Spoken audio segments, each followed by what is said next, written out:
One fine day in the jungle, a lonely box of peas fell from somewhere and landed on the ground. A curious little spider spotted it and thought, "Ooh, treasure."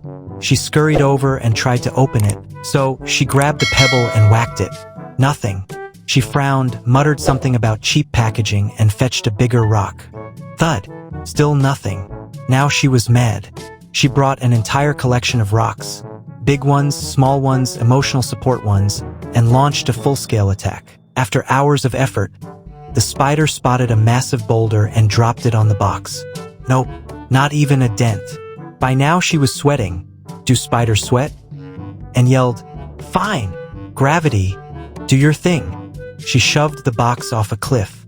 It tumbled down dramatically and landed softly on a pile of leaves. Still closed, defeated but not broken. She dragged the stubborn box all the way to the road, panting like she'd just run a marathon. "Let's see you survive this," she said, placing it right in the middle of the road.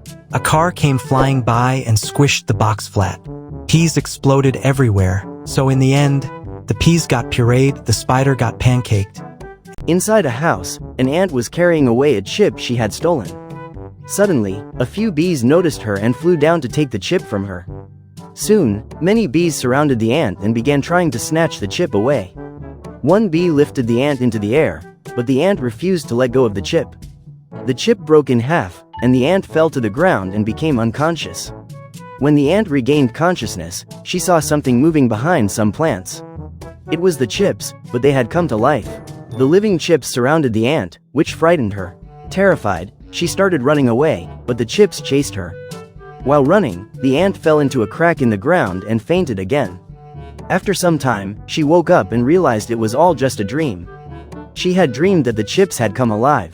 However, when she saw the real chip in front of her, she got scared anyway. She decided to leave the chip behind and walked away without. One day, it was snowing heavily and the weather was very cold. Inside a house, two spiders were living together. Suddenly, a fly came into the house. The fly first went to the first spider, and then it went to the second spider. Both spiders started thinking about catching and eating the fly. One spider quickly ran to the door entrance and made a web there. The spider trapped the fly in the web and carried it away with the other spider. Meanwhile, the second spider was watching everything. The trapped fly was struggling and spinning around, becoming very weak. After some time, the fly escaped through the keyhole and flew away. In the end, the first spider made fun of the second spider. In a snowy area, a little bug shows up and spots some flies buzzing around. Curious, he walks toward them and suddenly teases them, then runs away as the flies start chasing him. On the path, they all come across a giant spider web. They poke holes through it and keep going. Seizing the moment, the bug hides inside a snowman. The flies arrive, searching for him around the snowman. Suddenly, the bug jumps out. He knocks out the first fly with the snowman's carrot nose. The second fly goes down after getting punched. The third fly gets whacked with a broom. The last fly charges after the bug but slips, tumbles away, and rolls until it turns into a huge snowball that crashes right into the bug. Later that night, all of them, bruised, tired, and half-broken, sit together around a small fire, warming themselves in the cold. In the bathroom of a house, 3 flies were trapped in a spider's web. The spider who had caught them came by, thinking about eating them, and then left to prepare for her feast. One of the flies decided to escape. She tried spinning around and climbing upward on the web, but nothing worked. Just then, the spider returned and, seeing the fly moving, straightened the web and left again. The fly tried once more, climbing up the web, and this time the web snapped. She broke free. When the spider came back and saw only 2 flies left, she became confused. Suddenly, her own web gave way, and she fell down and fainted. Seeing the chance, the freed fly quickly bit through the threads, trapping the other 2. All 3 flies escaped together, saving themselves from becoming the spider's next meal. One day, a thirsty little fly buzzed into a bathroom through the window. It spotted a soap bottle, thought, "Ooh, water," and dove right in. only to discover it was soap.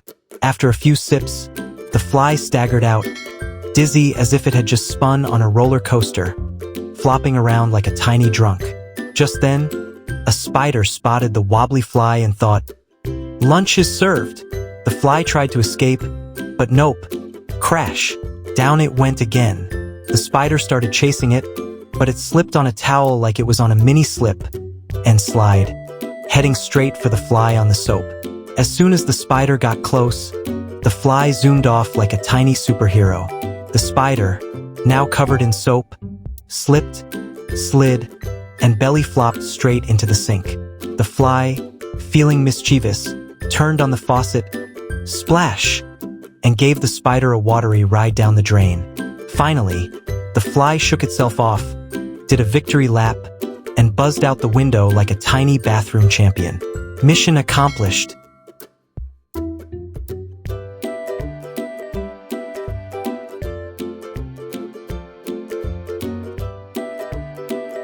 One fine morning, a happy little snail slid out of his cozy shell house. He was humming to himself, moving slowly but proudly across some big rocks like a tiny adventurer on a grand journey. Life was good, but then, dun dun dun, a black bug appeared from the bushes. He was crawling fast, straight toward the snail like he was late for an insect meeting. The snail heard the creepy little footsteps behind him and froze. His eyes widened. Oh no! Something's coming for me. And in pure snail style, slow but dramatic, he pulled himself back into his shell. The black bug zoomed right past him without even noticing. After a moment, the snail peeked out, realized he was safe, and continued his journey like nothing happened. Soon, both of them reached a road. The bug, being a cautious little guy, looked left and right like a professional traffic officer. Cars are scary, he muttered, before bravely starting to cross. Halfway across, honk, car appeared out of nowhere. The black bug panicked, screamed like a cartoon character, and sprinted back to the sidewalk, heart pounding. The snail, meanwhile, finally arrived. He didn't even look both ways. Nope, he just started crossing the road at his super snail speed, totally chill like he owned the place. The bug watched in horror. Dude, what are you doing? You'll be snail pancake in 3 seconds. A car came speeding down the road. The bug squeezed his eyes shut. He couldn't bear to watch. But when he opened them, the snail was fine. He had somehow made it to the other side, completely unharmed. Maybe cars respect the grind of a confident snail. The snail looked back proudly, wiggled his tiny eye stalks, and gave the bug a look like, "See? Easy." But the poor bug was still shaking, terrified to cross. Cars zoomed by again and again. Both stared at each other, stuck on opposite sides of the road, like a sad slow-motion love story. Then the snail did something heroic. He turned around, slid back across the road, again, reached the bug, and said in his squeaky voice, "Hop on, buddy. I got you." The bug hesitated, then climbed onto the snail's shell like it was a taxi ride from heaven. Together, they slowly crossed the road, cars honking, drivers confused, but the duo unstoppable. When they finally made it, the bug shouted, "We did it!" From that day, the black bug and the snail became best friends.